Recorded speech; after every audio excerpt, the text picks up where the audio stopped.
Hey guys, I'm Profe Kirk. Some of you guys know me, some of you guys don't. I teach Spanish here at River Ridge High School. And I just want to say welcome to Red Ribbon Week. And I have a little message for you guys today. Hopefully you'll listen to it. And please bear with me. Sometimes I get a little emotional when I talk about it.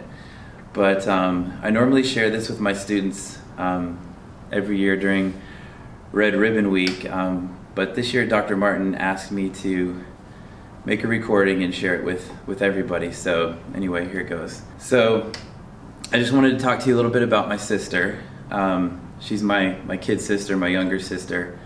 Her name's Carrie, and she's 4 years younger than me. So, you know, when we were kids, we grew up and we had the typical relationship of the big brother and little sister, where I picked on her a little bit, and you know, we had fun, and I loved her, but I would mess with her, and you know, we had a lot of fun growing up. And eventually she, you know, started making some poor choices in her life, and when she was about 14 years old, she started getting into drugs. I remember the first time I saw her taking drugs, she was in front of the movie theater, and I had to go pick her up. She was 14 years old, and she was smoking weed right in front of the movie theater. And I picked her up, and she was with her friend, and they got in the car, and I just talked to her, and I was like, you know, what are you doing smoking weed in front of the movie theater? You could get in trouble. This is not the right thing to do. Because my parents had always taught us not to, you know, take drugs or, you know, do those kind of things. And so I was talking to her about it, and she was high and kind of out of it. So she didn't really pay any attention to what I was saying at that moment. But I remember, you know, when she was 14 through 16, 17 years old, I had a lot of scary and interesting experiences with her. I remember one time started getting into drugs and started taking, I'm not sure exactly what. You know, she had, you know, a troubled youth, a troubled life. And I remember one time my mom asked me to keep an eye on her because my mom had to go out, and so she said, hey, Jeff, can you keep an eye on your sister? And I was like, okay, I will. And as soon as my mom left, Carrie was out the door. And so I said, well, Carrie, I'm coming with you because my mom, you know, mom said to keep an eye on you. So we started walking down the street, and she was going somewhere, and I'm not sure exactly where she was going, but we grew up in Florida, and we were on a street that was kind of busy, kind of like Arnold Mill, about that type of street, pretty narrow, lots of cars coming down. And she said she was going to a friend's house, and so I said, well, I'll just come with you, because she wouldn't really listen to what I was saying. So she didn't want me to go with her. And so she told me, she said, if you don't leave, I'm gonna get in front of the next car. And so that's what she did. She walked out in the middle of the road. And luckily I was able to get her. I was bigger than her, I was stronger than her. She was 14 and I was 18, and I picked her up and threw her over my shoulder and took her out of the street into the grass on the side.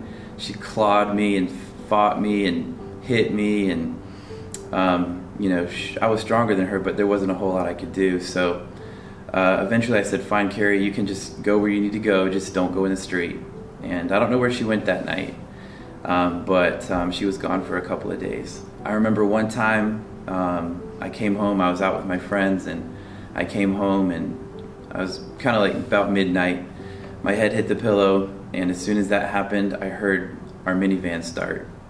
And it was Carrie. She was in the minivan, and she didn't know how to drive. She didn't have a permit. And so I saw that happen. I jumped up, put my shirt on, and ran outside. And she backed up, knocked over the neighbor's mailbox, drove out of control. And I got in my car and followed her. And she did not know how to drive, didn't know what she was doing. She drove around the block and then pulled back into the driveway because she realized she couldn't drive. And so we got out, and I said, Carrie, what are you doing? And she said, I almost made a big mistake. When she was 16, she probably had tried pretty much every drug that was out there. She was hardly ever home. She really basically moved out, and nobody really knows who she lived with, where she stayed, but she was hardly ever around. A lot of her teenage years, I didn't even really see her much. I didn't know where she was, what she was doing. And when she was 17, she got pregnant. So, you know, obviously being pregnant, she needed help, and she called my dad. and my dad lived in Michigan, so she decided to go live with my dad in Michigan. She had the baby, and I know that during part of her pregnancy at least she was still using. And somehow, a miracle happened and the baby was born completely healthy, and so that was great. She gave the baby up for adoption because there was no way she was going to be able to take care of a baby in the situation that she was in. When she was 18, she met a guy. He was also a drug addict. They thought they were good for each other. They got married. And both of them eventually were heroin addicts. And heroin is a terrible drug. It's very addicting. After they got married, they decided to move to Florida and live with my grandma. And my grandma wasn't really able to control that situation too much. And I remember my sister, she was doing everything she could to get a fix and couldn't hold a job. And she stole the air conditioning unit out of my grandma's window, sold it to get a fix. When she was in Florida, there's this drug called methadone, and you can go to methadone clinics if you're addicted to heroin. That methadone kind of curbs your addiction, and it's a way for you to get off of heroin. It's hard to do, but it's kind of the way out. And so, pharmacies have that drug, and so she decided to break into a pharmacy, and she did, and got caught, and went to prison for 18 months. While she was in prison, that was probably the best thing that could ever happen to her because she was clean for 18 months. She kind of got into a rehab situation there. She was able to have a garden and cook and do yoga while she was in prison, and she got out, and her whole family was super happy to see her, and you could tell she was clean, and we were really excited for her. Then she made another bad decision, and it kind of broke our hearts. And she decided to go back to her husband, who was a drug addict. And after about 3 months, she was back addicted again, back on heroin. She basically lived her life just doing whatever she could to get a fix, whatever she could to get drugs. Throughout her life, she stole money from everybody in the family. She would do crazy things, like she would injure herself so she could go to the hospital and get drugs. She would burn herself and go to the hospital, and then they would give her drugs. Eventually the hospitals wouldn't admit her anymore because they kind of knew what she was doing. So she got my other sister's social security numbers and pretended she was them when she'd go to the hospital. And then she racked up a bunch of hospital bills under my other sister's names, and that really messed up their credit. But anyway, she just lived a really rough life, never could hold down a job. She would steal from her work, she would steal from us, all kinds of things that normal people just don't do. Being under the influence of drugs for so many years, she really didn't mature like a normal person would, and she would overreact to any little thing. I remember I parked behind her one time when she was at my mom's house, and she had to leave, and she saw my car behind her, and she just flipped, cussing and screaming like, who would park behind me? All she had to do was ask me to move, and it was no big deal, and for most people that would be fine. But her, she just, her mind was just different. So eventually, when she was about 30, she did start to get her life a little bit under control. She started going to methadone clinics regularly. She met actually a nice guy, and he was not a drug addict, so that was nice. But the years of drug abuse had taken their toll, and she had so many health issues and stomach issues, and she was in pain most of the time. She talked really slowly, and her speech was kind of staggered, and her movements were slow. You could just tell there was something wrong with her. And about 6 years ago, she went to the hospital, and she was having stomach issues, and she was going to have an operation.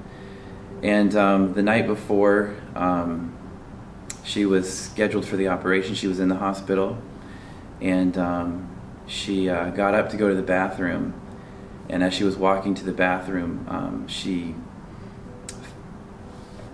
fell down and died. And the doctors, didn't really have a lot to explain to us why it happened. Something about a blood clot came loose and went into her brain, but it was it was difficult for our family to deal with. In some ways it wasn't really surprising because of the life she led. But, you know, when you lose your sister or your daughter, it's really tough. And when my sister first passed away, I couldn't even talk about it. It was just too painful. But after a few years, it got a little easier to talk about. And I decided to tell my students about her during Red Ribbon Week. You know, I think about my sister Carrie and her life, and, you know, I just wonder, you know, how often she was ever really happy, because she spent so much of her life under the influence of drugs. And I think about, you know, and I ask myself, you know, what was the purpose or the meaning of her life? Because at some point I just thought, you know, she didn't really have a purpose or a meaning. And when I think back about her life, the one adjective that comes to my mind is just tragic. She just had a tragic life. It was always hard. It was always a struggle. You know, I think about sharing this experience with my students, and in some ways that gives her life a little bit of meaning, because if my students can learn something from her life, then to me that gives it some meaning. And if maybe, you know, a student will make a better decision, maybe they will say no instead of yes, then maybe she did have some purpose. So anyway, that's my story about my sister. I still love her.